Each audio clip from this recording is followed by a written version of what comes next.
ಸಾಹಿತ್ಯ ಹಾಗೂ ಸಾಂಸ್ಕೃತಿಕ ವೇದಿಕೆಯಿಂದ ಕನ್ನಡದಲ್ಲಿ ಅತಿ ಹೆಚ್ಚು ಅಂಕ ಪಡೆದ ವಿದ್ಯಾರ್ಥಿಗಳಿಗೆ ಸನ್ಮಾನ.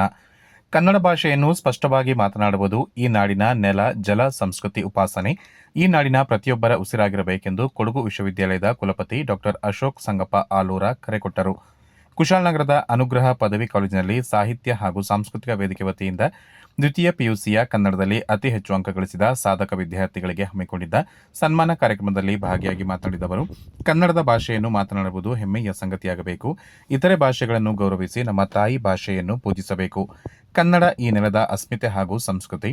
ಕನ್ನಡದಲ್ಲಿ ಓದಿ ಪರಿಪೂರ್ಣವಾದ ಜೀವನ ನಡೆಸಿದ ಮಹನೀಯರು ನಮಗೆ ಆದರ್ಶವಾಗಬೇಕು. ನಮ್ಮಲ್ಲಿ ವಿದ್ವತ್ತನ್ನು ಬಳಸಬೇಕು. ಕನ್ನಡ ಪ್ರೇರಕವಾಗಬೇಕು. ಶಿಕ್ಷಣ ಹೊಟ್ಟೆಪಾಡಿನ ಸಾಧನವಾಗದೆ ನಮ್ಮನ್ನು ಎತ್ತರಕ್ಕೆ ಒಯ್ಯುವ ಸಾಧನವಾಗಬೇಕು.